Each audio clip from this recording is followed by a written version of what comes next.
Olá pessoal, sejam bem-vindos a mais um vídeo aqui do canal Plataforma Moretti. Neste canal são apresentados assuntos referentes à engenharia agrícola. O meu nome é Suntai, sou estudante de agronomia na Universidade Federal do Paraná e hoje trago para vocês um vídeo referente à estimativa do escoamento superficial através do método do nível d'água. Mas antes de começar, vamos primeiramente compreender o que é o escoamento superficial. Como o próprio nome já sugere, é a terminologia usada para se referir ao deslocamento das águas sobre a superfície do solo dentro do ciclo hidrológico. Este processo tem início com as precipitações. Inicialmente, quando a água atinge o solo, parte dela é infiltrada. Porém, se a intensidade da chuva for suficiente para exceder a capacidade de infiltração do solo, a água começa a acumular-se, primeiramente em pequenas depressões.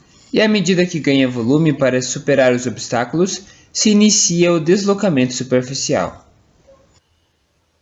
Como medir o escoamento superficial?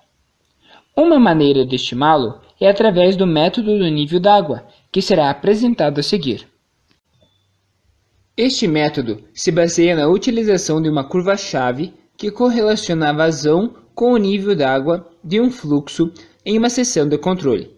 Esta curva permite estimar a vazão em determinada seção do curso d'água e se justifica porque é muito mais fácil medir o nível do rio do que sua vazão.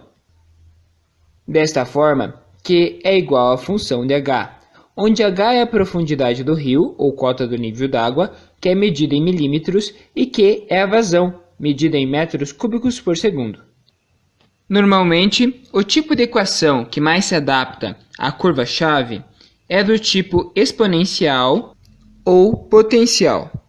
Este é o exemplo de uma equação do tipo potencial, onde Q é igual à vazão, H é igual à cota, H0 é a cota quando tiver a menor vazão e AB são parâmetros ajustados por um critério. A partir da curva-chave, obtemos uma forma indireta de medir a vazão a partir do nível, onde a relação cota por vazão é estabelecida empiricamente. Para obter esta relação, é preciso que ocorra medições simultâneas de cota do nível da água e vazão, e ajustando a curva aos dados observados. A profundidade do fluxo é determinada através de leituras manuais com uso de réguas linimétricas, ou através de registros automáticos com o uso de linígrafos. Os linígrafos são aparelhos que registram continuamente a variação do nível d'água e geram um gráfico chamado fluviograma. Estas medições são feitas em postos fluviométricos. Para a escolha da área onde será montado o posto de controle, dê preferência a lugares de fácil acesso e com uma seção com forma regular, para diminuir a possibilidade de erro. Trechos retilíneos e com declividade constante e margens não erodíveis também são aspectos importantes que devem ter preferência. Para o uso das réguas linimétricas, instalá-las em linha perpendicular ao curso d'água, mantendo sempre elas verticais. Durante o trabalho de campo, para cada nível coletado, coleta-se também uma vazão, obtendo pares de Q por H. Em posse de uma quantidade suficiente de dados, pode-se determinar a curva-chave através da interpolação dos pontos. Porém, esta curva-chave é válida somente para a seção em que foi medida e não vale para todo o curso do rio. Além disso, a validade da curva tem que ser checada ao longo do tempo, pois o curso d'água se altera.